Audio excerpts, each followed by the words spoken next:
ये लेक्चर बसिलसिला Arshad Cheema law channel की तरफ से डिलीवर किए जा रहे हैं और सिविल प्रोसीजर कोड का ओवरव्यू दिया जा रहा है जो स्टूडेंट्स हैं लॉ के और नौजवान वकला के लिए। तो ये आज भी उसी सिलसिला की एक कड़ी है। तो आज जो मौजू गुफ्तगू बनाया गया है वो ये है कि डिक्री और जजमेंट पास होने के बाद to get the fruit of the decree, तो मैंने पहले भी गुजारिशात की थी कि डिक्री जो है वो कुछ एग्जीक्यूटेबल होती हैं, कुछ नॉन एग्जीक्यूटेबल होती हैं। तो एग्जीक्यूटेबल डिग्री और नॉन एग्जीक्यूटेबल डिग्री में ये फ़र्क है कि कुछ डिग्रीज ऐसी होती हैं जिसमें सिर्फ डिक्लेरेशन दी जाती है किसी चीज़ की कि ये फ़लाँ फ़लाँ का बेटा है, मान लिया, मानना पड़ेगा लोगों को, या ये फ़लाँ एंट्री गलत है तो वो डिग्री के मुताबिक उस एंट्री को दुरुस्त कर दिया जाता है। उसमें अदालत की मुदाखलत की ज़रूरत नहीं पड़ती। लेकिन बाद डिक्रीज ऐसी होती हैं जिनको पे अमल दरामद करवाने के लिए अदालत की इंटरफेरेंस इंतहाई ज़रूरी होती है और with the aid of the court, with the help of the court उन डिग्रीज का जो फ्रूट है वो हासिल किया जाता है। मसलन अगर स्पेसिफिक परफॉर्मेंस की डिग्री किसी की फेवर में चली गई है या पास हो गई है तो फिर जो जजमेंट डेटर है वो रजिस्टर्ड सेल डीड जो है वो रजिस्टर्ड नहीं करवा रहा, although the court has directed to him for performing that very act,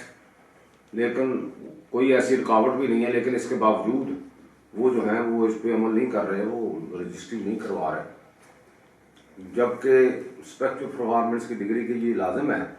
उस पर उसको डिग्री तब भी तस्वर किया जाएगा या उस पर उसकी इफेक्टिवनेस या उसकी बाइंडिंगनेस या उसका हम वकूफ़ पज़ीर होना इसी सूरत में काबिल अमल होगा या काबिल कबूल होगा अगर उसकी बुनियाद पे रजिस्ट्री बैनामा तस्दीक हो। mere degree of the specific performance is nothing, but if the registered sale deeds has been taken into place, then that have a binding effect upon the parties. तो ये उस पर होगा कि वो रजिस्ट्री जो है जो इंटरेस्ट क्रिएट करेगी, वो राइट क्रिएट करेगी, उसमें मलकियत दी जाएगी, वो एक इंस्ट्रूमेंट बन जाएगा, वो एक डॉक्यूमेंट बन जाएगा रजिस्टर्ड जो टाइटल डॉक्यूमेंट कहलाए। तो इसलिए अब एक शख्स जो है वो उसको डिग्री तो पास होगी लेकिन उसको कोर्ट कहती है कि आप रजिस्ट्री तस्दीक करवाएं in favour of the plaintiff, but he is reluctant to do so. तो what is the procedure to get registered sale deed in favour of the decree holder from the judgment debtor, although he is not willing to do so. तो क्या होगा फिर? Court have jurisdiction and competency to execute the decree and get the registered sale deed registered through his own process। यानी वो किसी की duty लगाएंगे अपने एहलकार की वजह के उस शख्स की तरफ से जिसके खिलाफ डिग्री पे हुई थी रजिस्टर्ड सेल डीड जो है वो एग्जीक्यूट करवा दें। वो सारी फॉर्मेलिटीज पूरी होंगी तो रजिस्ट्री बन जाएगी। इसका जिक्र जो है वो ऑर्डर 21 रूल 32 में किया गया है कि उसके मुताबिक उस पर अमल हो जाएगा और वो शख्स जिसके हक में वो डिग्री हुई है स्पेसिफिक परफॉर्मेंस की वो उसका मालिक बन जाएगा, टाइटल डीड उसके पास होगा और he can get the possession of the suit property through execution. उस एग्जीक्यूशन की बुनियाद पे वो कब्जा भी ले सकता है। पुराना कानून तो यही है कि कब्जा भी ले सकता है क्योंकि उसके राइट डिक्लेयर हो गए through the decree pass with the court in respect of specific performance. तो ये ऐसा भी हो सकता है। तो ये था डिक्री जो है 21 के तहत एग्जीक्यूशन ऑफ डिक्रीज के बारे में। इसी तरह मनी डिग्री है। अगर वो शख्स जो है उसको कोर्ट कहती है कि इतनी देर में पैसे दे दें या ये इंस्टॉलमेंट्स मुकर्रर कर दी गई हैं इसके मुताबिक दे दें या कोई मोड ऑफ पेमेंट जो है वो बयान कर दिया गया है in the decree of the court, civil court, लेकिन वो शख्स जो है वो पैसे नहीं देता,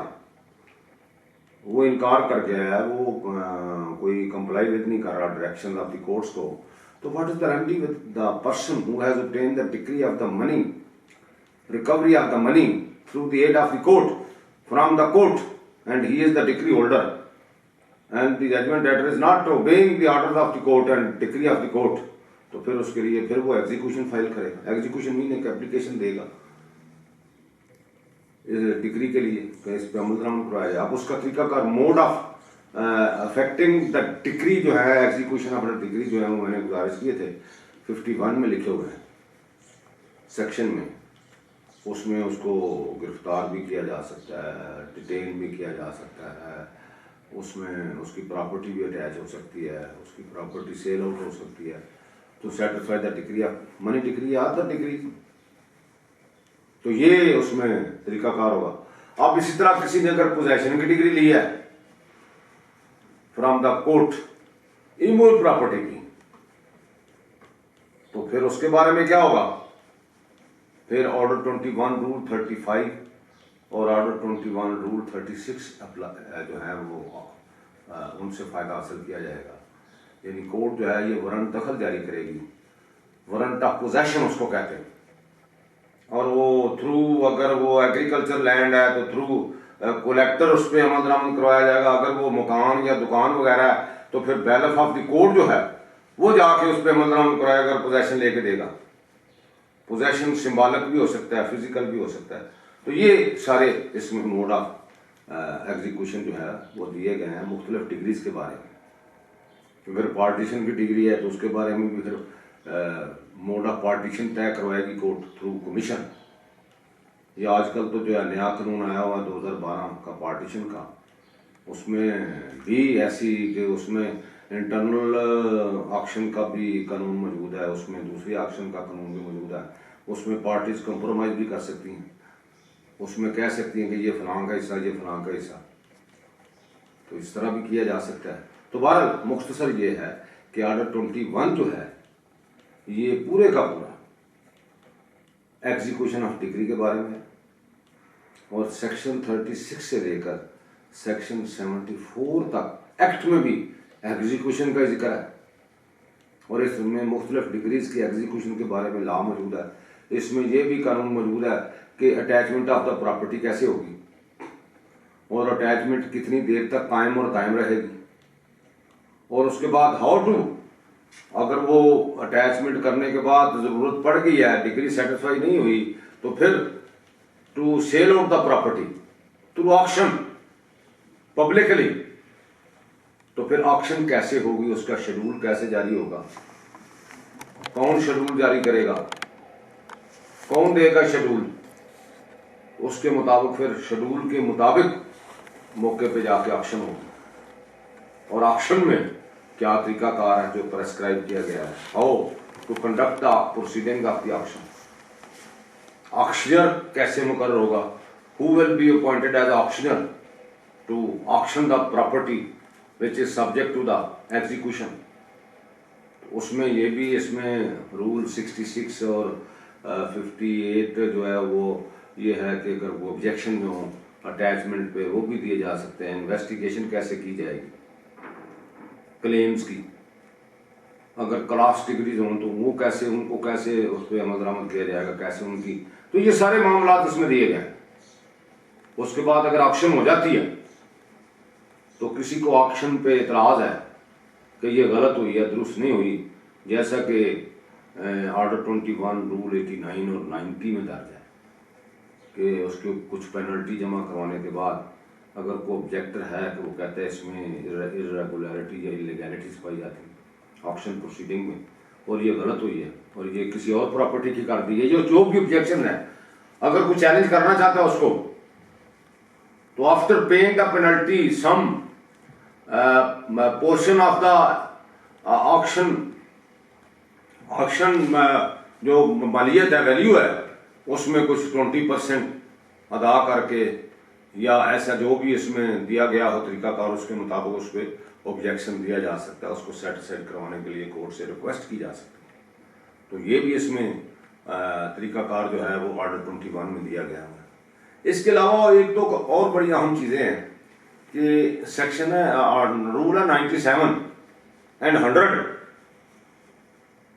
यानी अगर किसी और की प्रॉपर्टी जो है that was not the subject matter of the decretal property जो डिग्री में मौजूद थी उसमें वो शामिल नहीं थी, या किसी और से जाके कब्जा ले लिया जो जो जो डिग्री में हिस्सा वो शामिल ही वो फरीक ही नहीं था, जो उसकी जायदाद थी वो स्ट्रेंजर था, या उसकी प्रॉपर्टी को शामिल कर दिया गया हो, तो फिर उसको तो पता ही नहीं बेचारे को, तो क्या वो कर सकता है? ही कैन रेज ऑब्जेक्शन, और उसको फिर कब्जा भी वापस दिलाया जा सकता है अगर उससे कब्जा ले लिया गया हो गलत तरीके से, उससे वो प्रॉपर्टी छीन ली गई हो,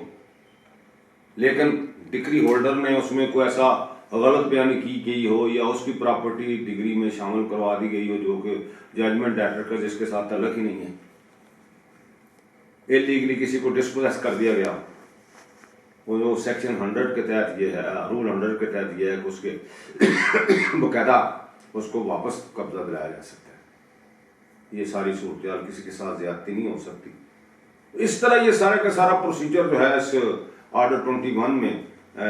लेजिस्लेचर ने या कानून ने दिया हुआ है ताकि डिग्री जो है वो उसकी आसानी के साथ एग्जीक्यूशन हो सके, और जिस तरह की भी डिग्री हो उसके ऊपर जहां पे एग्जीक्यूशन का मैटर आएगा वहां पे ऑर्डर 21 जो है वो सामने आ जाएगा, और उसमें बड़ा लंबा चौड़ा प्रोसीजर दिया गया। क्योंकि इसलिए प्रोसीजर है कि डिग्री लेना बड़ा आसान है,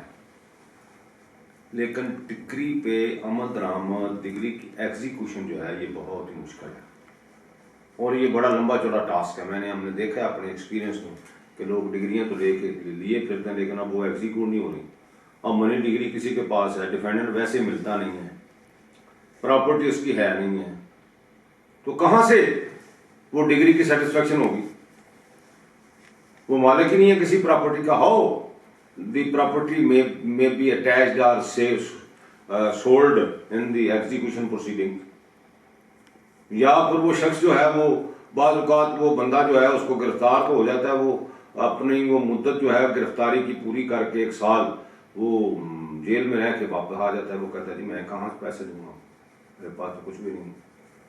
तो इसके बारे में गवर्नमेंट को, पार्लियामेंट को या कानून बनाना चाहिए कि जहाँ पे डिग्री की सेटिस्फैक्शन प्रॉपर्टी नहीं है किसी शख्स की, या वो पैसे नहीं देता, तो कहाँ से पैसे दिए जाएं? मेंटेनेंस, यानी फर्ज करें अगर मेंटेनेंस है माइनर्स की तो वो तो बड़ी ज़रूरी है, लेकिन वो बंदा देने के काबिल ही नहीं है, वो दे ही नहीं सकता, उसके पास वसाइल ही नहीं है, उसकी प्रॉपर्टी नहीं है। वो जेल कहता है जी मैं साल जेल से होके आ जाता हूँ, मुझे कुछ नहीं है, वहाँ बैठा रहूँगा, लेकिन मेरे पास पैसे नहीं है। तो इसके लिए हुकूमत को फंड मुकर्रर करना चाहिए जहाँ से इस तरह की डिग्री जो है उनकी सेटिस्फैक्शन हो। तो ये भी एक तरीकाकार गवर्नमेंट को करना चाहिए। बहरहाल मुख्तसर ये कि ऑर्डर 21 में मुकम्मल procedure for the execution of the degrees के बारे में दिया गया है। इसके मुताबिक ही अमल दरामद करना पड़ता है और उसके मुताबिक की डिग्रीज को एग्जीक्यूट करना पड़ता है। बाद बार डिग्री जो है उनको ट्रांसफ़र करना पड़ता है 39 सेक्शन के तहत, यानी मुताला वहाँ का ऐसी नहीं है या उसकी जायदाद वहाँ पे मौजूद नहीं है, या ऊपर वाली अदालत जो है वो ऑर्डर 37 का दावा है तो उसमें एडिशनल डिस्ट्रिक्ट जज साहब जो हैं वो ट्रांसफ़र करके डिग्री वो नीचे सिविल जज साहब के पास भेज देते हैं कि जनाब इसको एग्जीक्यूट करवाया जाए। तो इस तरह ये डिग्रीज की एग्जीक्यूशन का प्रोसीजर जो मौजूद है, और फैमिली कोर्ट एक्ट के ताबे सेक्शन 13 जो है उसके मुताबिक ये है कि फैमिली कोर्ट की डिग्री जो है वो सेक्शन 13 के तहत एग्जीक्यूट हो। बेशक प्रोसीजर यही इस्तेमाल होगा CPC वाला, और उसमें लिखा हुआ है कि बतौर areas of land revenue act भी जो मेंटेनेंस की डिग्री है उसकी एग्जीक्यूशन करवाई जा सकती है। Areas of land revenue act के प्रोसीजर जो है ये लैंड रेवेन्यू एक्ट में लिखा हुआ है कि कैसे, जैसे एरियाज ऑफ लैंड रेवेन्यू वसूल करता है नहीं गवर्नमेंट करती है, इसी तरह मेंटेनेंस भी इस तरह वसूल की जा सकती है। तो बहरहाल ये हैं इसके अंदाज, इसके तरीके एग्जीक्यूशन ऑफ डिग्री के जो मैंने मुख्तसरन आपको गुजारिश कर दी हैं। और अगर ऑर्डर 21 की जो प्रोविजंस हैं उनको सामने रख के कोशिश की जाए तो उम्मीद है कि डिग्री जो है उसकी सेटिस्फैक्शन हो सके। लेकिन जहाँ पे अब एक और बात रही है, अगर कोई प्रॉपर्टी मूवेबल प्रॉपर्टी है उसकी एग्जीक्यूशन कैसे हो? उसके लिए ऑर्डर की रूल 31 में जिक्र किया गया कि वो जो प्रॉपर्टी है या वो प्रॉपर्टी वसूल की जाएगी या उसका कोई अल्टरनेटिव लिया जाएगा। तो इस तरह ये डिक्रीज ऑफ द कोर्ट्स की एग्जीक्यूशन जो है वो मुमकिन हो सकती है और इसके लिए प्रोसीजर को अडॉप्ट करना पड़ेगा, देखना पड़ेगा और उसके मुताबिक सेटिस्फैक्शन ऑफ डिग्री के लिए कोशिश करना पड़ेगा।